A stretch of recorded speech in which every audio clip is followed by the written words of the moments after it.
There's a certain kind of silence that only settles in after 97 years.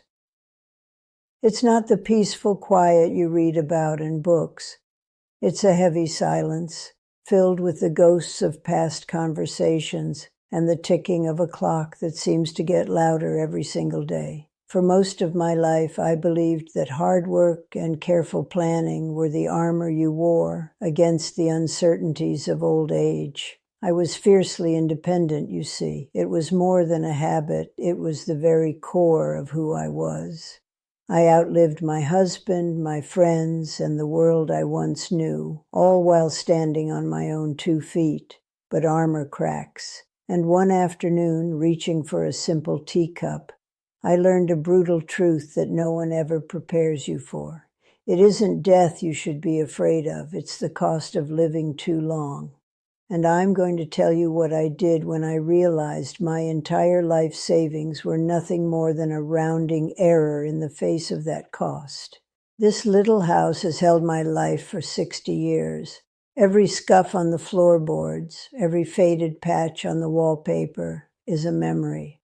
Now it feels more like a museum of a life I used to live. My mind is still here, sharp as ever, but it's trapped in a body that has begun to betray me. The walker in the hallway isn't a helper. It feels like a warden. Simple things, like watering the old ficus in the corner, the one thing besides me that has stubbornly refused to give up, can take all the energy I have for a morning. My son, Mark, sees the strong woman he's always known. He doesn't see the silent panic that floods my chest when I can't open a jar, or the way I rehearse my sentences so I don't forget a word. Pride is a heavy coat to wear when you're shivering with fear on the inside. And my greatest fear wasn't the fall itself. It was the crushing realization of what comes after. My mornings are a quiet ritual of negotiation. Before my feet even touch the cold floorboards, I have a silent conversation with my own body, mapping out the journey from the bed to the kitchen. Some days, the arthritis in my hands is a dull ache.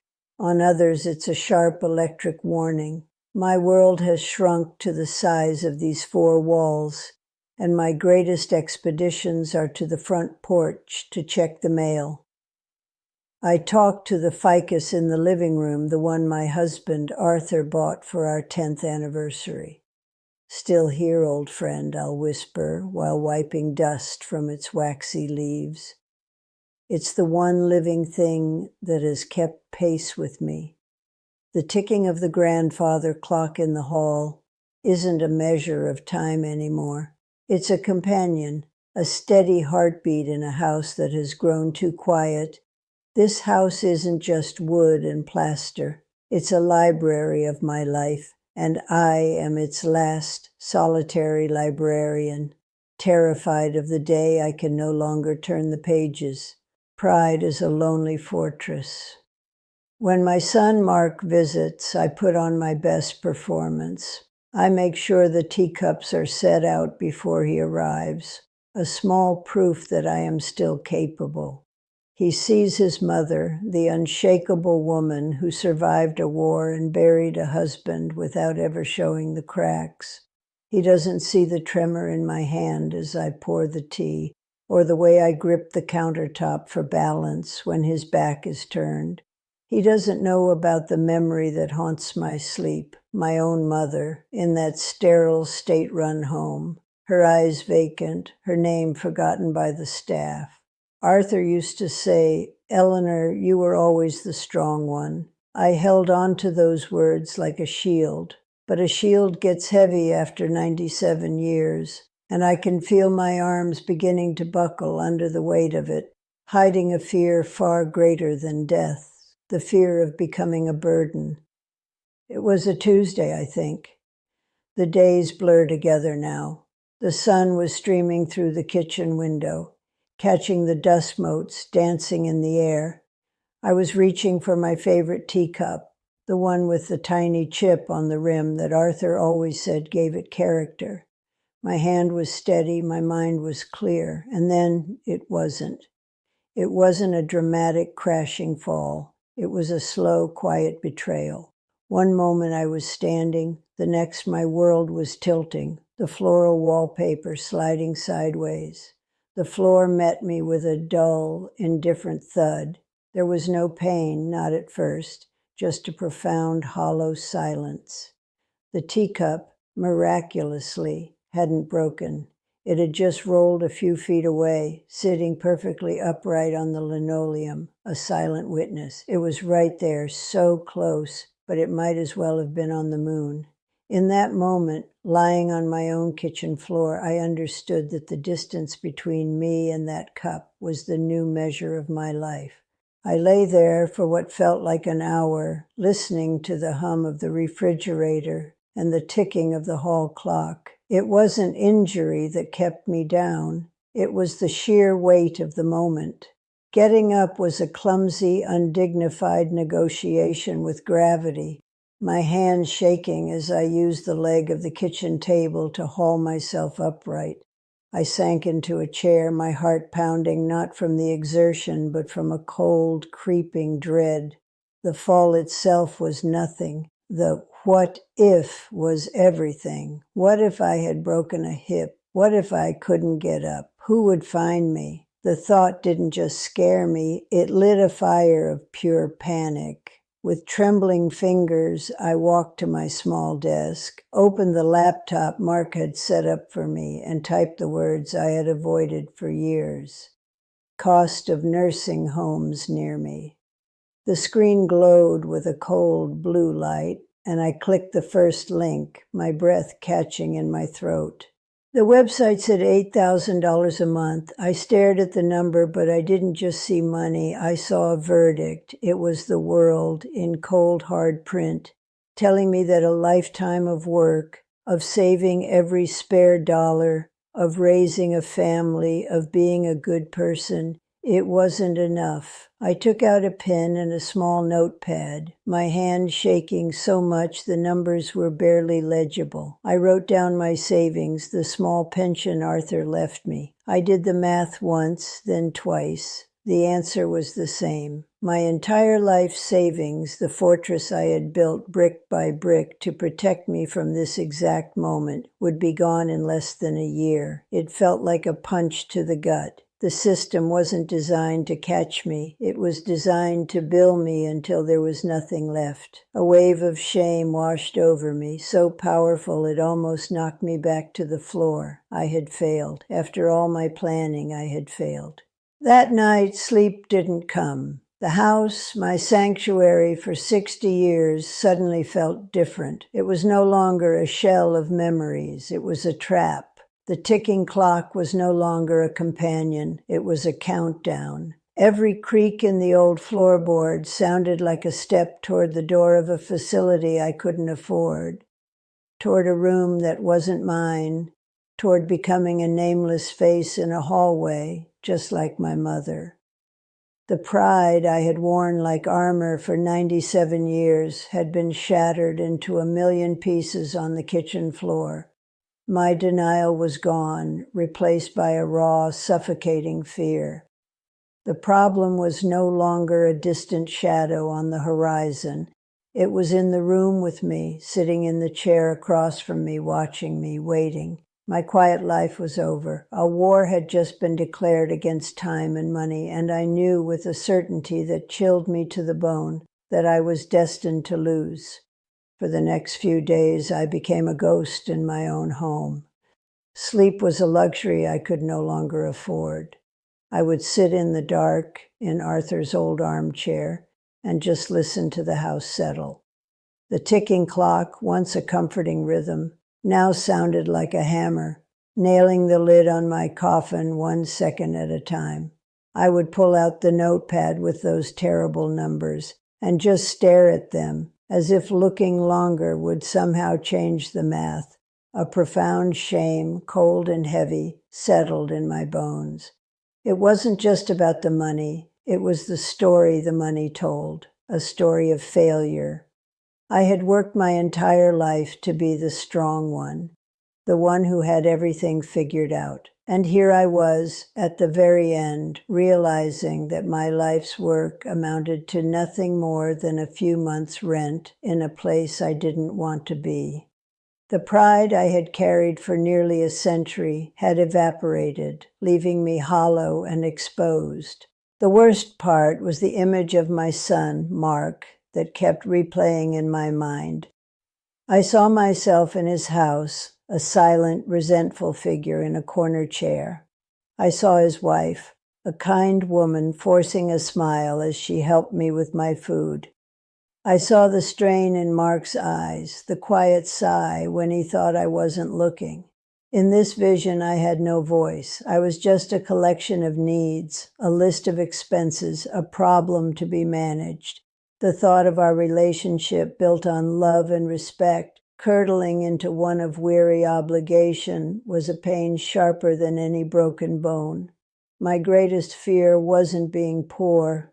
It was becoming a burden so heavy that it would break the back of the person I loved most. I would rather die than see his love for me become a chore, a duty he performed with a heavy heart. My silence, my stubborn independence had led me to this cliff, and I was terrified of pulling him over it with me. I started to see my mother's face everywhere, in my own reflection in the darkened window, in the shadows that gathered in the corners of the room. I remembered visiting her in that state-run home, the smell of antiseptic and despair clinging to the air.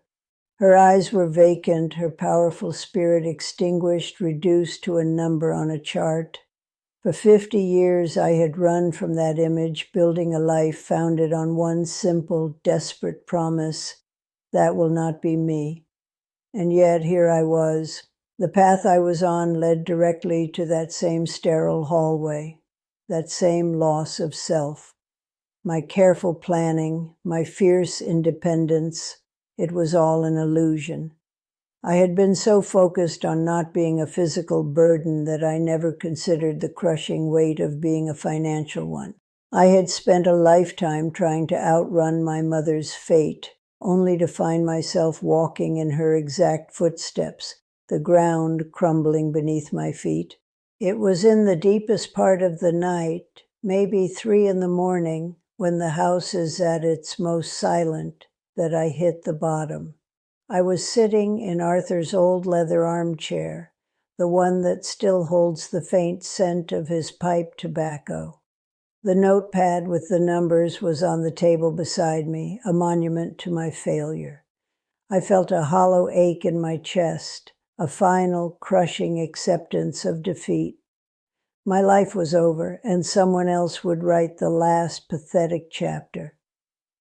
My eyes drifted to the mantelpiece, to the silver-framed photograph of Arthur and me on our wedding day. He looked so young, so sure of himself, his arm wrapped around me as if to protect me from the world.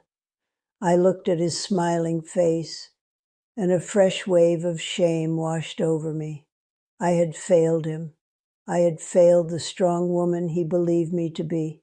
I had let our life together crumble into this quiet, terrified waiting.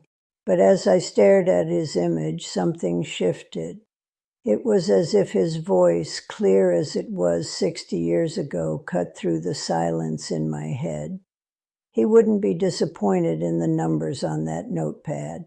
Arthur was a practical man. He knew money came and went. What he would be ashamed of was this surrender, this fear. He would be furious that I was letting a system of accountants and administrators decide my fate without a fight. The man in that photograph didn't marry a woman who would sit in the dark and wait for the end to be dictated to her. He married a woman who faced things head on. The thought struck me with the force of a physical blow. The shame wasn't in my bank account. The shame was in my silence. My greatest failure wasn't running out of money. It was letting fear steal my voice.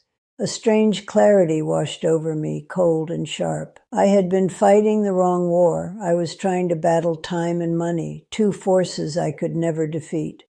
But there was one thing I still had absolute control over. My mind, my voice, my decisions. The system could take my savings, and time could take my strength, but neither could take my will unless I gave it to them. True independence, I realized, wasn't about having enough money to pay your own way.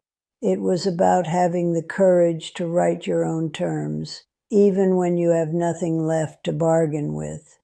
Dignity isn't something you buy from a facility for $8,000 a month. It's something you declare for yourself. In that moment, sitting in the dark, I decided I would no longer be a victim of my circumstances. I would be the architect of my own ending. The fear didn't vanish, but it changed shape. It was no longer a paralyzing fog. It was fuel. I pushed myself up from the armchair, my joints protesting, but my spirit felt lighter than it had in months. I walked over to my little desk, pushed the laptop aside, and took out a fresh, empty notepad. I ignored the old one with its terrifying calculations of debt and decline. With a hand that was surprisingly steady, I uncapped my pen. At the top of the clean white page, I didn't write a budget or a list of assets. I wrote 2 words that felt like a declaration of war, a reclamation of my soul. I wrote, my plan. The ticking of the clock in the hall no longer sounded like a countdown to my demise. It sounded like a metronome setting the pace for the work I had left to do. The first thing I did wasn't to call a lawyer or a financial advisor. The first thing I did was pick up the telephone, my hand still surprisingly steady, and dial Mark's number. For days, the thought of this call had filled me with a shame so profound it felt like a physical illness. But now it felt different. It was the hardest thing I'd ever had to do, harder than burying Arthur. Harder than surviving the war. I had to dismantle the statue of the strong one that I had spent a lifetime building in my son's mind. When he answered, I didn't waste time with pleasantries. I just said the words that had been strangling me in my sleep. Mark, I said, my voice quiet but clear, I'm scared. Not of dying. I'm scared of what you'll have to do for me if we don't make a plan right now. Admitting that felt like the ultimate failure, but it was also the first moment of true, honest strength I had shown in years. There was a long silence on the other end of the line. I could hear his breath, the weight of my words settling between us. I expected him to offer money, to try to fix it, but he didn't. He just said, "Okay, Mom, what do we do?" And in that simple question, the dynamic of our entire relationship shifted. I wasn't a problem to be solved. We were a team facing a problem together. We talked for over an hour, and for the first time, I told him everything. I told him about the fall, the numbers, and the suffocating fear of ending up like his grandmother. I told him my dignity was not for sale, and that I would not spend my last days in a place that stripped me of my name. I explained that this wasn't about his money, it was about my voice. We decided to create a binder, a single place for everything. My will, my healthcare directives, letters to him, even instructions for the old ficus. It was the beginning of my true legacy. After that call, a profound peace settled over me, something I hadn't felt since Arthur was alive. The house was no longer a prison. It was my home, and I was its captain, charting my own course. I finally understood that independence isn't about refusing help. It's about having the courage to articulate exactly what kind of help you need on your own terms. My new plan didn't magically put money in my bank account, but it gave me something far more valuable: control. The binder on my desk grew thicker with each passing day, filled with legal documents, memories, and clear instructions. It is the heaviest and most valuable thing I own. I don't have a spot reserved in a fancy facility, but I have this This binder is my declaration that my life and my death will be my own. This binder gives me a security that no amount of money ever could, because it is built not on wealth, but on will. That simple binder on my desk has done what a lifetime of savings never could. It has bought me peace. The ticking of the clock in the hall is just the sound of time passing now, not a threat. I've come to understand a hard truth that we spend our whole lives ignoring. We work for 50 years to leave our children a house, a car, some money in an account. We worry ourselves sick about the material things, but we spend zero time leaving them instructions for our heart. We don't give them a map for how to care for us when we can no longer care for ourselves. The truth is, your money will run out. It's designed to. But their love won't, and that unconditional love can curdle into a heavy, silent burden if you don't give it a clear, honest direction.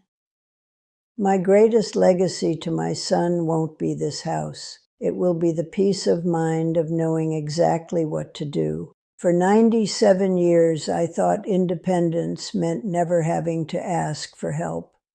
I was wrong. True independence, the kind that matters at the end, is having the courage to orchestrate your own final act. It's about using your voice while you still have one. That fall in my kitchen didn't break my hip. It broke the silence that was slowly killing me. It shattered a pride that was keeping me isolated and afraid. I don't have an answer for the cold math of the healthcare system, but I found the answer for my own heart. I found my voice. My plan isn't about money. It's a testament to the fact that dignity is not something you buy. It's something you declare for yourself before anyone else has a chance to take it away.